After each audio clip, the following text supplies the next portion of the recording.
Okay. Obviously, game week. Really, first of all, grateful for our team, our players, from day one, for their commitment and their effort towards instilling and really practicing a culture and a way of doing things that's very demanding.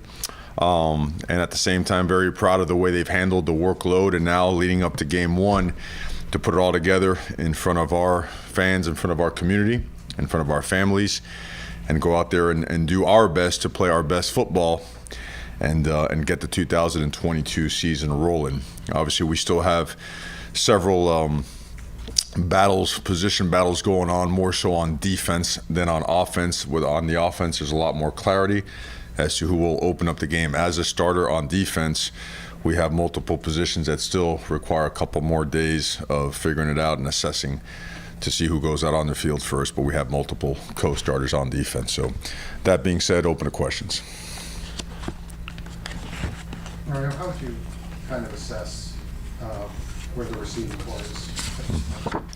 Well, really pleased with the last 4 days of practice. I know it almost sounded like a broken record from spring all the way through fall camp, where we're looking for more consistency. That word kept popping up, consistency, because there were flashes, but just not on a consistent basis. Well, as we installed everything and then some, and as we pared things down and started getting more reps with the same group of guys working together, we saw more production, we saw more reliability, more consistency, again, that word, and felt really confident leaving practice on Saturday, which was very much like what a game flow would be like, and then yesterday's practice as well. So we feel like we've gained ground, we've made progress, and we think our best days are still ahead of us, so we're still going to keep grinding on it. And one quick follow-up, not just related to receivers, Uh-huh. and certainly with no disrespect to Bethune, but is week one a week where you're hoping to see twos, maybe even some threes? Oh, that'd be complete disrespect to any opponent, and I would never speak that way about anybody. Bethune is a good football team with good football coaches, and all we're looking for is to play our very best football. Mario, I know everything's a closely guarded secret, but you did mention there's a few position battles open on defense. Can you at least tell us what positions those are? Well, we're a little bit more thick. We're a little bit more thick at the defensive line, right? Where those battles have been going back and forth the entire camp. There's a couple at the O-line position. There's more clarity at some of the others. In the secondary, we feel we have multiple guys that can play winning football, and really competitive battles where no one is back down, which is really encouraging. To make your team really good, you want to see that happen, for that to be a reality. So all in all, what we feel is that by midweek we should have some more clarity. But when you have positions where multiple guys are going to play, you just let it ride, and our guys know. I mean, there's no mind tricks or whatnot. Our guys know who's going to play. That practice tape never tells a lie. The guys that have done well, have earned playing time, they're going to play. Those that haven't, we're going to keep working with them until they're ready enough to play. Coach, at ACC Media Days, you emphasized how discipline was going to be a big part of camp, and it seems like you had reps out at every practice. I guess, how do you feel like the team has done with limiting the silly penalties? I think we've improved. The most important part now, when the lights are on, whether they're on or not. I know it's an earlier game, but come game time, like those choices and decisions in critical times, what's going to show? Are we going to go forward with what we've done, what we've learned, and how we've grown? Or are we going to revert to some habits that we want to get rid of? That's what's the big question out there. We've worked it enough. We've preached it enough. Now it's got to show. And I feel confident that with the steps that we've taken and the way that we've actually, we've created situations where adversity does hit them and they have to respond with a good competitive response. We feel that the progress shown in practice should show up on game day. How confident do you feel in the running back room with the depth being tested recently? I feel confident enough that we're going to play winning football. What about quarterbacking Tyler Van Dyke? What do you think he's improved most throughout camp, and how's he embracing a new offense? I think every part of his game. Tyler is a student of the game. So when you're a quarterback, you really can't ignore any facet of what you do and how you do it. And when you're a guy with the spotlight's on you, like it is on him, your leadership role continues to increase. Right? People want to hear you more. People want to see you get out in front and make things go a certain way, create momentum, by the way you play, but also by the way you address your teammates, the way you form that camaraderie that certainly gets you past the tough moments. His accuracy has been outstanding, decision making, pocket presence, his ability to run the football as well is something that is very underrated that we're certainly very impressed with. All in all, it just continues to grow as a great player and a great quarterback. Mario, Will Mallory, I know he's been limited somewhat as far as contact. He's an important part of the offense, obviously. What's his status for Saturday? Yeah, Will's going to be full go. It'll be on a conditioning-based rep count.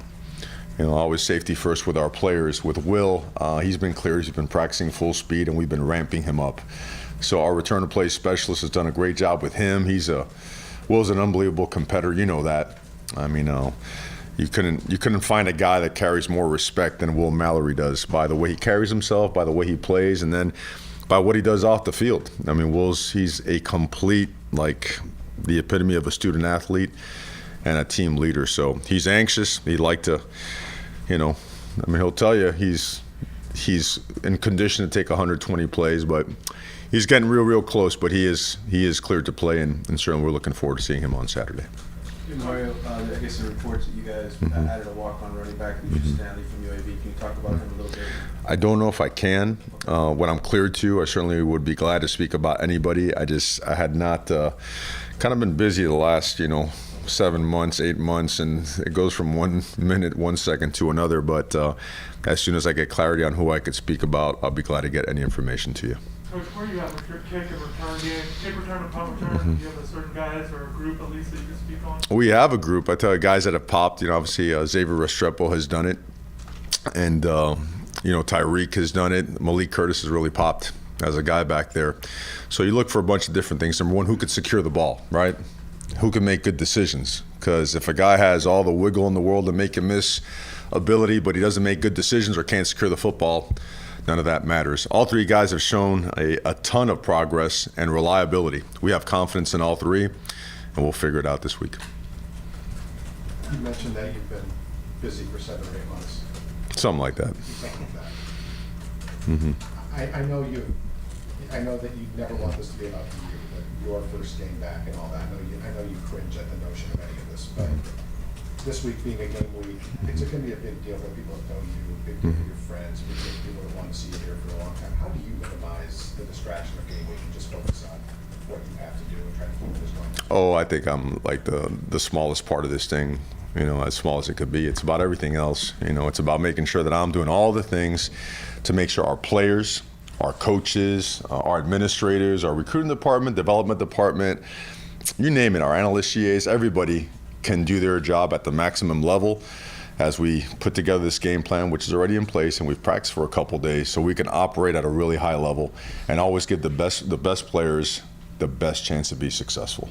And making sure that all these processes we went through, getting on those lifts, simulating game day, the heat of Green Tree practice field, all these things. Now all that hard work has to. It was intentional doing it, right? Our purpose-driven practices were special. Now I have to make sure that I do my job and stay in my job and make sure that we get to game day and work to the game, work through the game and beyond, so we could, again, have the best chance to always come out, 1-0. So, I'm simple and boring, so you don't have to worry about me getting caught up in anything. Did anybody ask you for tickets or stuff like that? Your friends, family that are here, are they ready to? I mean, you're killing me right now. I'm going to get another 200 requests when this question comes out. Yeah, they did, and I gave them the front office number so they can call and purchase them, except for a couple of family members, of course. Is there anything special that you do on actual game day? Just keep preparing. Work all the way through the game. I mean, we never stray from we're very process-oriented.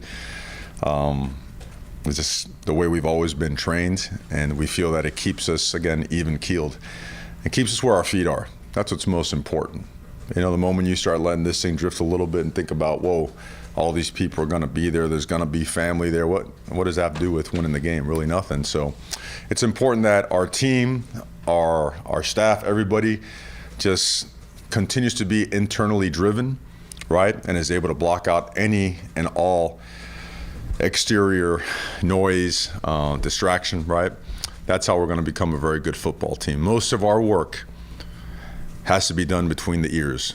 with our group, and we've been at it nonstop to make that a reality. Every guest speaker has been somehow geared towards making sure that we understand the importance of what transpires between the ears usually translates into your game performance. How different is, how different is a week one game plan for you in that there's so much mystery? I mean, you can look Yep. at tendencies of last year and stuff from your opponent. And That's right. It's all guesswork. No. How difficult is really putting together something? Yeah, no, it's a great question because it's who knows what's going to show up out there, right? I mean, you're getting tendencies as well. They're getting the same analytical reports on you and what you've done and where you've been. So, and they're reading every press conference or whatnot. That's why some questions and some answers are a little bit more guarded than others, because you have to still make sure that you give your team the best chance. So you have to prepare for what you've seen, but you also have to have enough to have an answer and some counters when it doesn't quite show up like you thought it was going to show up. And then legitimate answers to give your players a great chance. So week ones across the country for generations, right, have always had surprises here and there. And usually it's due to lack of preparation. Well, lack of preparation will never be an issue here. We just have to make sure that we clearly understand that every team we play has really good football players, and nothing but your very best is ever going to be good enough. So we've been really diving into, Bethune Cookman now for, I don't know, since last Wednesday. And our guys are really excited at the opportunity to come out and play our best football. Mario, obviously Tyreek's a pretty solid presence on one side of the field at cornerback. Who have you seen that's impressed you on the other side of the field, between guys like DJ Ivey, Darryl Porter, and all that group? Well, you mentioned a couple of those guys, right there.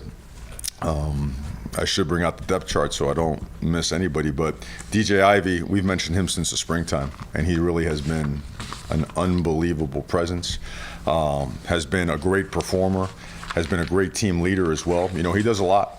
He's been here for a long, long time, local guy, and he has commanded the respect of his teammates, for how he does things and the way he has performed. You mentioned Darryl has done really well. Isaiah Dunston's done really well. Malik Curtis has taken a tremendous step as well, not only as a returner, we mentioned him returning kicks and punts or whatnot, but also as a corner. The young guys are coming along. Kamari's coming along, even though he's coming off an injury, but he's progressed really well and shows a lot of promise. So we feel really good about the secondary. You mentioned the offensive side is pretty much the starters are set. What about the offensive line? Well, I said there's less. there are less. There's a little bit more clarity is the best way to put that. Okay. But what about the offensive line? Because obviously that was an area where you moved guys around a lot. And we're still going to do that this week. It's not fair. Look, if it was fair and it was clear as day, you'd be handed something today. I mean, there's no head fakes on this side. I don't believe in it. I mean, when we speak here and we get a chance to address the media, it's a privilege. It's also an extension of a team meeting. There's nothing that I'm ever going to mention here that's not mentioned and emphasized in our team meeting. These battles, some of them are still going on. And our players and our program deserve that respect for me to continue to assess and let those guys go on a Tuesday and Wednesday giving their best, so we can really put our best guys and our best performers on the field in the way that they deserve to be. Sorry, Mark. Just about Zion, has he last time we talked to you, he had not practiced when we asked you in full. Right. Wondering if he's had a full practice yet. And then the other thing I wanted to ask you was about, I know freshmen get nerves. The opening game, I guess upperclassmen get nerves too, but are you the one that kind of talks to them, whatever, or do you have their teammates talk to them, the veterans? Before the first game, it's a little nerve-wracking for them. Any advice you give them, or what can you tell them? Well, I don't know if it's nerve-wracking as it is a matter of anxiety. Guys going out there and, but we make it real clear. A wise man once told me, before you go out there, throw caution to the wind, right? What's going to show up. Your practice and preparation is your game reality. And so we spend the entire week not only preparing and grinding and pushing and challenging, but we also build confidence. Confidence in players in front of their teammates, so their teammates have confidence in them as well, right? And so the combination of that, the combination of legitimate one-on-one conversations with their coaches, with their teammates, how we address ourselves as a team, and then playing the guys that deserve to play, right? Really, it brings confidence to the table, right? What you don't ever want to do is play guys that don't deserve it or don't earn it. That's how you shatter a team's confidence, all right? Always honest, transparent, which is boring sometimes, but it is the best way, in our opinion, always to do things with our team. And we believe that, as we get closer and closer to game time, they're going to realize more and more and more that the way that we practice should always be as difficult or more difficult than when we play a game. That's always been the secret sauce to Miami. It wasn't some mythical potion or, a wish. It's always been about what was done on that practice field. Well, we've done that. We've brought that aspect back to our program, which is something that we feel very confident in and looking forward to. They're paying off. The Zion Nelson, has he practiced? He has practiced. He has practiced. His actual rep count on Saturday will still be, it's yet to be determined. It sounds like he's going to play. I'm not trying to. Is yet to be determined. Okay. Thank you. Coach, with Zion, when he comes back. Yes, sir. I guess you always have the option of moving John over to right tackle, moving Scaife to guard. Without asking you to reveal if you're going to do that, is that at least a consideration? Or do you have other alternatives in mind that you might like better? Well, I think you're asking me to reveal. That's number one. Okay. Just if it's a consideration. Yeah. No, Barry, what we do is we cross-train everybody, so everything's always on the table. You never know what it's going to look like. I mean, God forbid you go out there and then after series 1 or 2, you're nicked up and guys have to move, right? And someone's always got to snap the ball reliably. So you have to cross-train guys there as well, okay? So what does that require? That requires intensive individual work so that techniques and fundamentals have overlap from position to position to position. That way when a guy moves from tackle to guard, his backside slip on a wide zone play should mirror his backside slip with a tight end on a wide zone play at one position versus the other, okay? Don, you played offensive line. You know how critical all that technical work is. The center's the one that is significantly different because of a ball in his hands, and the tackles are very different because of the timing and spacing of edge rushers, particularly on third down, right? A lot of the other stuff has a lot of overlap, so it allows us to cross-train.